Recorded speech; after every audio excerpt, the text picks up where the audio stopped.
we've talked a lot about college football and, the playoffs. Now we have the bowl games. Who can play? South Carolina's got 2 wins. They're playing in a bowl game. Army is 9-2. They're not playing in a bowl game, and their head coach, Jeff Monken, joins us on the program. Coach, thanks for joining us. So explain this to me and how you explained it to your kids. They're not playing in a bowl game. Well, first I got to give you, can I give you an autograph story? Because I loved your autograph story. Sure. So I was an autograph seeker as a kid. Like you, go to the ball games, hang out along the third baseline or the first baseline by the dugouts. So I want to tell you 2 stories about autographs. One was J.R. Richards, so the pitcher for the Astros. I got an autograph before he had his stroke and after he had his stroke. I thought that was pretty cool. He's a great pitcher. Admired him and his career. But my favorite autograph was from Don Sutton. Now, he wasn't my favorite player growing up, but kind of like you, I had a little conversation with Don on the third baseline out in right field at the Astrodome when I was about 12 years old. And he's coming along, and Don Sutton's a great pitcher. And I said, "Oh, Mr. Sutton, can I have your autograph?" And he comes over and he said, "You got to say please." He said, manners always counts. And I said, "Oh, I'm sorry. I'm just so excited to get your autograph. I got good manners. I was just so excited to get your autograph. I'm sorry I yelled at you." And he said, "Don't convince me, show me." Oh. And I've never forgotten that he said that. And I still use that today. I've used it for my entire career. When a guy talks about doing something and I'm going to do this and I'm going to do that, or I'm going to do better, I say, "Don't convince me, show me." And I've shared with him where I got that quote. So I got Don Sutton to thank for that quote. But getting to our bowl game and we've had a great year. I'm so proud of our guys. We've had 2 very emotional weeks playing the Army-Navy game and then coming right back to play for the Commander-in-Chief's trophy this past Saturday here at West Point against Air Force. And our guys just battled and did a great job. And we were really looking forward to the opportunity to play in the postseason. We've been set up to play in the Independence Bowl for over a year and have been looking forward to that. Like everybody, the reward of playing in the postseason in college football. And as the day went along yesterday and we realized that we were kind of getting pushed out, and I understand why, and I'm not mad at the system. It's a system that's created lots and lots of opportunities for teams to play. Is the same system that really kept us from having a guarantee yesterday. But there's a lot of teams that have had a chance to play, and I'm not mad at the 2-win teams or the 3-win teams that are playing. In fact, I commend them that they are taking the opportunity to play this great game. What I'm disappointed is the teams that had a chance to play, that clamored for the opportunity to play this fall, are now deciding they don't want to play. I don't understand it. And we've got a team who is deserving of playing in a bowl game. They're a great team. They're not the most talented team in the country, not the most talented team I've coached, but they're the best team I've coached.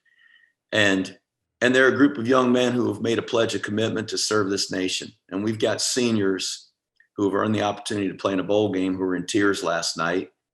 6 months from now, they're gonna take a pledge to serve in the United States Army, and ultimately are willing to pay the ultimate price for us to enjoy the freedoms we have and the way of life that we enjoy, to play this game and to have the right to say, yes, I want to play, or no, I don't want to play.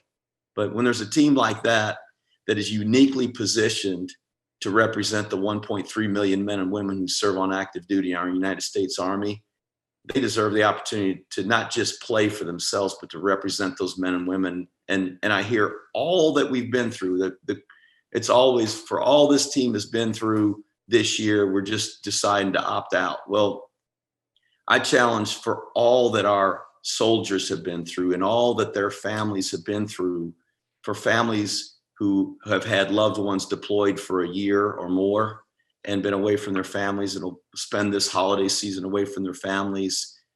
We owe it to them to represent them. And we want the opportunity to do that. We're hoping that there's some way, somehow there'll be a chance, but I talked to our guys about it. I told them the truth. on how it got to this point. They were obviously disappointed, but what they said was, Coach, if we got a chance, then let us continue to prepare and get ready. And that's what we've done all year. We've just prepared. We're not planned. We had a 12-game schedule in July, and we played 3 of those original teams, but still managed to play 11 games. We've prepared, not planned. And it's what an infantry unit does. They prepare, they don't plan. They don't know when the battle's coming. They don't know what the weather's going to be. They don't know how many bad guys are going to be on the other side, what their firepower is, but they're going to be prepared. And our country can be proud to know that we've got soldiers out there that are protecting our freedoms and our way of life. And that we've got football players who are playing on this team that have made that same commitment. So our guys are just a great bunch of guys. So we're going to stay here for the next few days. We're going to figure out if we get a chance to play and see what comes of it. How important is it for the coach at the academy to have been through the academy, to understand what these men and women go through, to kind of understand what their schedule is, their life is, what happens after they graduate, get deployed? Like there's a whole lot that goes into this, Coach, that it's not just come on in and play some football for me. It is, and it's important that we all understand that and embrace that. And it's one of the things I love about West Point. I've had the opportunity to serve as a coach at 2 of our service academies, and it's been a great pleasure my career to be able to do that, to serve these young men and women who are going to serve our nation. And I didn't go to school here, but I'm proud to represent our United States Army in this way and to serve in this way, to develop the leaders of character that our Army needs and deserves to lead our soldiers. And I understand this place, and I embrace what we are as an institution. And I know our players realize that about me, that though I didn't experience this, that I understand their life and their commitment. And when we do bring a young man in here, it's not just all about football, but that's what makes them so special. But also, it's one thing to say goodbye to a senior. This is different. When you say goodbye to your seniors, you don't know what's going to happen to them. It's not like, hey, I'll keep an eye on you in the NFL, or you get a job as an accountant somewhere. You're saying goodbye to men who you might be saying goodbye to. They may have to pay the ultimate price, but they've made that choice and they've made that commitment. And all of us should be incredibly thankful for every man, woman in this nation that takes that pledge. And there are millions of Americans who have taken that pledge and currently serve, and those that will take that pledge. And our guys do too. And our guys go into all walks of life. They go into all different kinds of jobs in the Army. They don't all have the same job, but they've all made the same commitment. And I'm really proud of them. And I would love to see them be rewarded with this opportunity of a bowl game. They desperately want to play. And hopefully we can give even more publicity to this. And we appreciate your coming on, and we're happy to be able to help facilitate this so they do get a chance. And maybe there's a school that opts out that they can't play and you guys slide in. You guys have certainly been ready to play anybody, anywhere. And I brought this up when you'll get people who will say, well, these teams that aren't in the Power 5 conferences, they can't really play with the big boys. And I always bring up when Army went to Oklahoma a couple of years ago and they had Kyler Murray and you took them into overtime. So I don't want to hear, those smaller schools can't stick with the big guys. I don't know how you did it that day, but you did it. Well, this team in the last 3 years has taken 2 top 10 teams to overtime and double overtime at Michigan a year ago. And I assure you that it wasn't because of our talent. We got some talented guys. We got some good football players, but our guys just play really hard. They play together. They care deeply for each other. There's a sense of brotherhood in this program that's unlike any team I've ever been a part of. And it's because of the shared experience that they'll have after they graduate that creates a bond in this team. And We didn't win either of those games, so I guess they're right. We weren't able to finish the job, but we've won some Power 5 games here since I've been here as the head coach, and we're going to have a chance to play some more, and hopefully we'll be able to come away with some victories. But just the spirit of this team and what they mean to this country, I think is great for college football. I think it's obviously great for our players.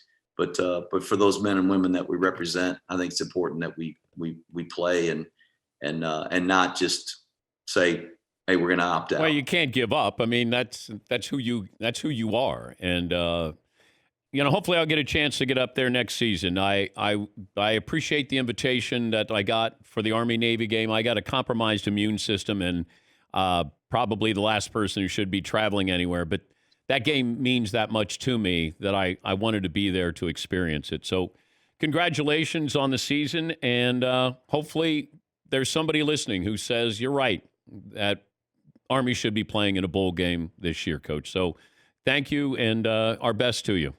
Same to you. Thanks a lot. We'll look forward to seeing you at the Army-Navy game next year. All right. Coach Monken, yeah, we're ready to go. After that speech, damn, now I'm really mad that Army's not playing a bowl game.